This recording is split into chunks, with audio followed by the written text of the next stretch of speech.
I was going to ask you about this, actually. I wrote this down. Sure. You have a very strong you don't like egalitarianism. No. Right? And feminism, etc. Which I agree with you. I think brings a lot of inherent problems, which is why we're even having this conversation right now with how should men move nowadays, right? Yeah. And, I think, obviously, feminism is what's caused a lot of this. What's your... I guess I'll just turn it to you and you tell us what your issues are with it. And you just go off. Sure. So feminism starts with a flawed assumption that egalitarianism is even possible and that equity is even possible. It is not. It's actually illogical. Egalitarianism is illogical. Men and women have a very different ontology. The basis of what they are is different. Mm-hmm. But they also have another glaring problem, which is force. Men are always going to have a monopoly on force. Therefore, women's rights can only come from men. That's the only way it's actually possible is through the enforcement arm. So when women say we want an egalitarian voluntary society, they're actually relying on force of men in order to take care of those laws inside of that society for their egalitarianism. It's instantly unequal. That's why you can be drafted. Yeah. And they can't. Exactly. Because the monopoly on force to protect their pampered asses is done by men such as yourself and others who have the monopoly on force. So egalitarianism from the ground up is a flawed concept immediately. Feminism, right, has been taking the last 200 years to subvert this concept and say instead, no, we're interchangeable widgets. Women can do everything that men can do, except basically everything men can do. Their bone structure, their body, everything's completely different. Just having most women just working outside, right? Their actual physiology can't take it. They have trouble with heat regulation. They have trouble with all sorts of things. They actually can't do a lot of those jobs. Not all women. There's plenty of outliers who can, but not enough. Yeah. Whereas most men... And I think that's the key right there. That's right. Not enough. Not enough. Not enough can do it where we can sustain society. But most men can. Yeah. That's the thing that's funny, is it's not outliers with men, it's most. And I'm talking most men, even big, fat, obese dudes. Yeah. Right? I see them working on road crews, and they're hauling shit, right? Yep. They are paving roads. They're still doing it. Yep. Okay? I have not, that the Helgas of the world, right? They're working in office spaces for a reason. They actually can't do it. Yeah. So all of the modernity that they enjoy is basically created by men. Mm-hmm. And that's the only reason that they even have a leg to stand on for any egalitarian claims to begin with, is because we've built the society from which they make the claims. We built the microphones they're speaking into from which to make those claims. And then on top of that, protect their pampered asses at night while they're at home sleeping. And they go, but I'm just as good as admit. It's ridiculous. Egalitarianism is actually logically, and any feminist hearing this, whoever wants to debate on egalitarianism, I welcome it. Don't care how high profile you are. I'll go right into your studio, wherever you are, and completely eviscerate you on it. There is no such thing. It's a complete and total lie. There's a book you should read. My wife wrote it. It's called Occult Feminism. I brought a copy, actually. I brought for both of you. I'll bring them to you next show. But cool. Phenomenal. Traces all the roots of feminism right to its core. And yeah, it's all based on these flawed presuppositions that men and women are interchangeable widgets, and 90% of the problems you see in society can be traced back to this idea. It's interesting. Because I agree 100% with all of that. I've said a bunch of that a bunch of times when I'm talking to women, and people get angry at me. I've taken a stance. I've said I genuinely think a woman's vote should be 50% of a man's. And whoa, holy crap, what are you talking about? And I'm like, well, it's because of all the things you just listed. Yeah. Men are the ones that are typically predominantly in the military, in the police force, etc. Like, we're the enforcers at the end of the day to give you and protect the rights that you talk about. So it's like, and then the other thing too is that a lot of them aren't in like infrastructure jobs that keep the country going. I think you should only vote if you have skin in the game. In the military draft, they don't have to. That's how it used to be. Draft. It used to be you had to have skin in the game. Now, there's hundreds of ways to do this besides property ownership. Yeah. You can do single household voting. Yeah. Only married couples can vote. And so now you and your wife's vote, it's for the whole household, right? That That's a really good way to curb that. Yeah. There's another way to curb that too. You can do selective service voting. You give 6 years of your life to the state unpaid, and now you have the right to vote. Yeah. Right? That's skin in the game. Yep. You don't have to make it based around, you don't even have to take women out, because what will happen... they got to have skin in the game. Government employee, your military service, etc. I'm like, okay, then you can get a full vote. Sure. But if like you're just a chick on OnlyFans, dude, right? No right? way. Or you're like one of these chicks or that's you're like, 18. Yeah. Why is an 8? So how about this for the age gap argument, right? Oh, the 40-year-olds taking advantage of this poor 19-year-old girl.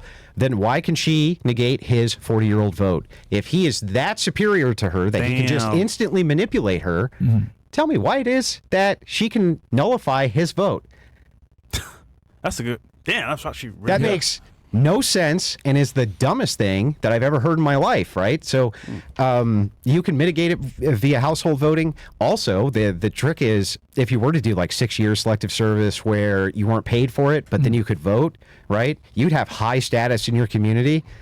I very much doubt that most women would do that. Hell no. Very much doubt it. They wouldn't.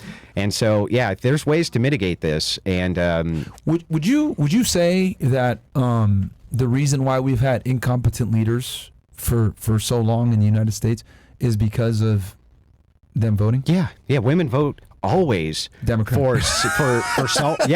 for self-interest security. Yeah, self-interest security, and they don't Thank care. God someone said it, man. It's insane. You'll be crazy when I say this. No, women How are dare you? Democrats, and Democrat all this progressives are scumbags and they're evil. From my perspective, utilitarian Democrats, they're all utilitarians, by the way. They're all fundamentally hedonistically evil, and women push the Democrat vote like no other. And you know why? Because it's nice and socially acceptable. Yeah. I want to be accepted. I want everybody to accept that I am, part of the socially acceptable group. They don't ever want to be part of the non-socially acceptable group. They want to be part of the whole. Yeah. And so it's very unpopular, right? Now, if right-wingers, if that was considered like the popular thing, the in-crowd thing, that was the thing everybody was doing, they'd all vote Republican. Okay? Yeah. But it ain't. And they move towards the Democrat vote. And the reason is, man, they really offer up a lot of security for women at the expense of men. But working class men, what are they all doing? They're all voting for Republicans. Yeah. They're all voting to, hey, stop taking my money. Yeah. Hey, this sucks. Yeah. Hey, I'd like to drive down the road that's actually paved instead of pothole filled. You know, with why don't we put 2 more lanes? Looks like this we could put 2 more lanes. You know what I mean? They vote with risk. Yeah. They don't mind taking some risk. Mm-hmm. Yeah. Women, no risk. Yeah. No, risk. I mean, when you look at it, like they're just. It's interesting how our biology even determines how we vote, right? Like it's like, oh, more secure. There's secure. Oh, wait, you're gonna give us like loan forgiveness and handouts and stuff. Yeah, you know what? I'll vote this way, and.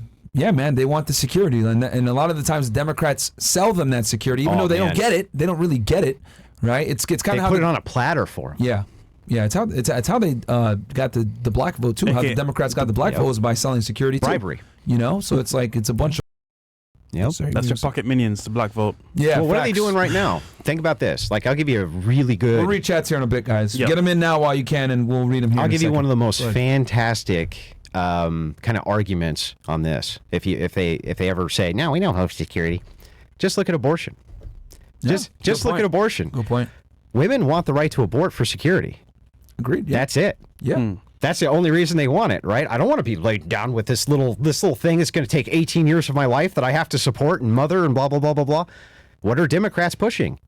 We want a woman's right to choose. Women need to be able to choose. Women need to be able to abort. Women need to be able. But that's a security push, and that's all it is. And that is how it's being pushed. Powerful. If they take away your right to choose, what happens to your security? Why, you wouldn't just be able to have promiscuous sex with no consequences anymore, right? That's not security. Yeah. But that's a great example right this second that you can point to and say, look, other than for security, right, why would this be being pushed? Yeah. Because that's the way women see it. It's interesting because when I look at women that vote on the right, 9 out of 10 times it's either A, they're married, or B, they are aligning with what their father or their brother taught them. 9 out of 10 times when they do that. But when they're like super blue, it's like, okay, single mom or didn't have a father in the household. There's like no strong masculine presence a lot of the College. times. Well, and a lot of times, and let's never take this out of the equation, they simply don't think about it at all. That too. They simply have never thought. The cool thing to do is vote for Biden. Yeah, right? they've simply never even bothered thinking about it. And when you put them to the question and you watch their entire ideology crumble from a single question, you go, how did you never think about that ever in your life? You went and destroyed my vote. You wrecked my vote. You wrecked my brother's vote, my father's vote. You know what I mean? That's what you guys never even thought about this. They don't care. Not for 1 second. Yeah. So I agree with you that there's got to be skin in the game. I think, for women that obviously are in the military, civil service, and government, etc., they have some skin in the game. Absolutely, your vote should be the same. But let's be honest, man. The majority of these chicks, I don't think an OnlyFans chick's vote should be equal to a man's vote. No, or a sex worker, any of these chicks. Because they don't have skin in the game. They don't have to go to the draft. You know how you win them over? What? TikTok. Listen, if you don't vote for our side, it's going to be banned. They vote for it 100%. They want it. So they want it. Well, women are highly susceptible to propaganda. Yeah.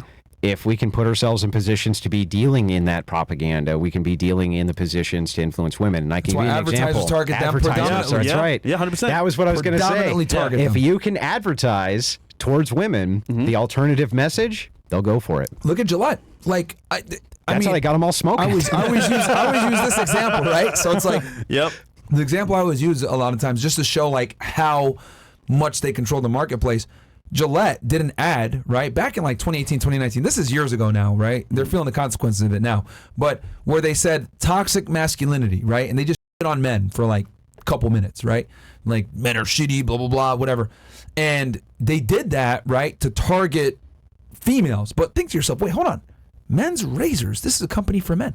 Why the are they going to the opposite gender? That's like the equivalent to Victoria's Secret said, stop being toxic bitches. And they just had a bunch of men. OF chicks. No, OF chicks being 304s and finessing dudes and divorcing them and taking their money. Could you imagine outrage if Victoria's Secret did that and made a men's empowerment type commercial and said, you stupid need to do better. There wouldn't be one. They'd be done. Yeah.